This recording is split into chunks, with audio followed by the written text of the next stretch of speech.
What's up, everybody? This is the Digital World Podcast. Have you ever, or do you remember when you were a child and you were told a story, and the story seemed so real to you that you believed it?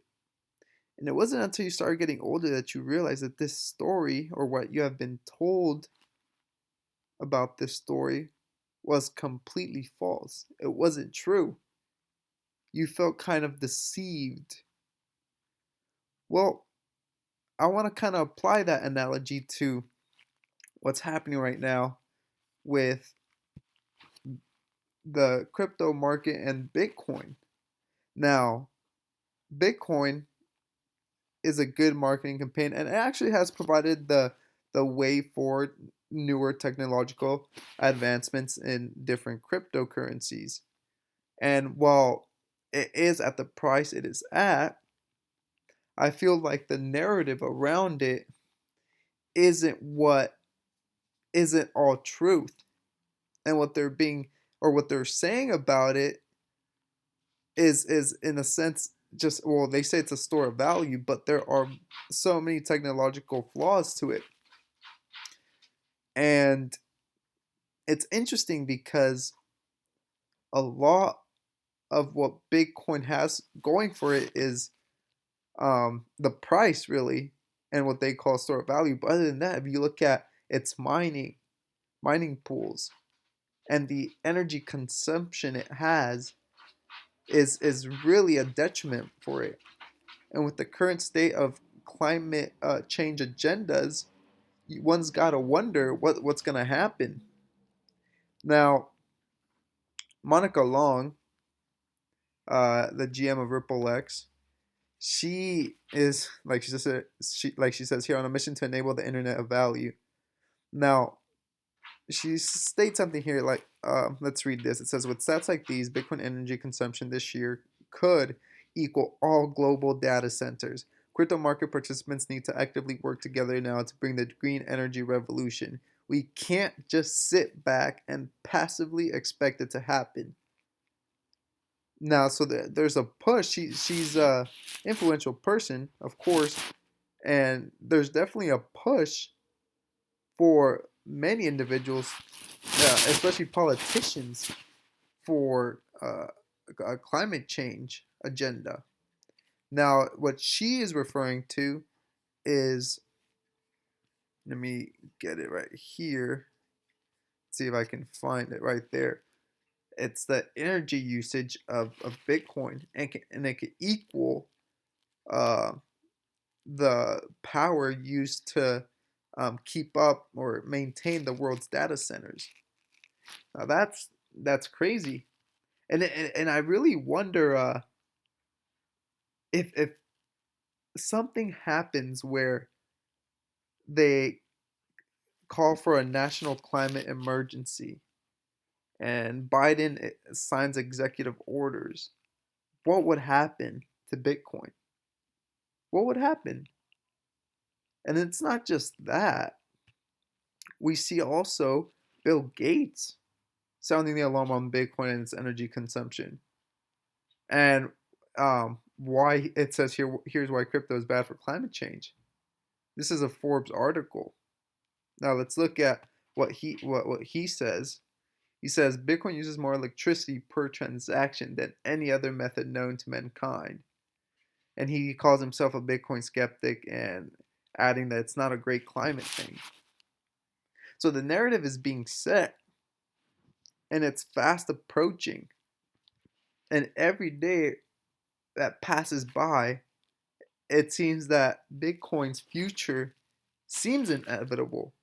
Whether it stays, I don't know, but to what extent it will stay at, I don't know either. But you have to ask yourself the question, is this all creating a perfect storm? Could we see a trigger event that causes a massive crash?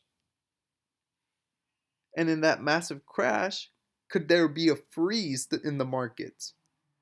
Not out of the realm of possibility. We know that Ripple has called themselves the lender of last resort. So if there's a liquidity crisis and there's a crash in the markets and they freeze it, what will they resort to? We know that all the nations in the world are bankrupt. They have no money.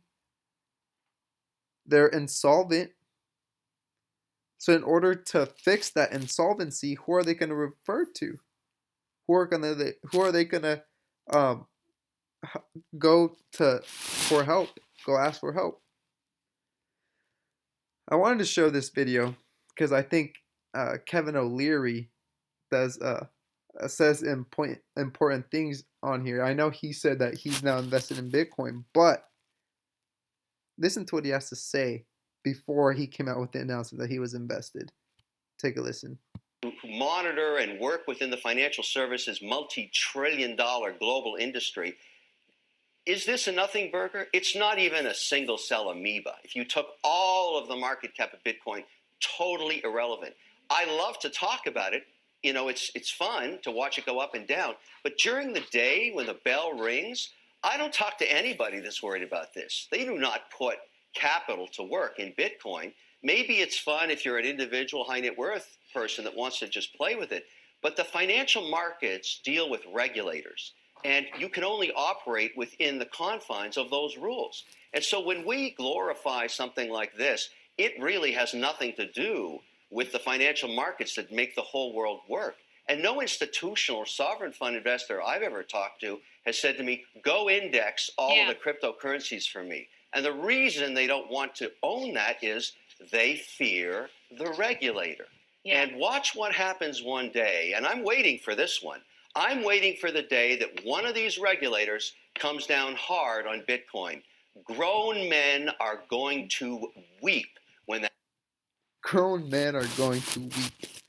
Now he says, well, he said recently that he's invested in it because he sees the potential, and he also says that he didn't talk about it before because it wasn't something good to talk about, and regulators were kind of against it. And in this, this is all a game at the end of the day. But I think it's very interesting how he says one day I'm going to be waiting to see when regulators step in that grown men will weep.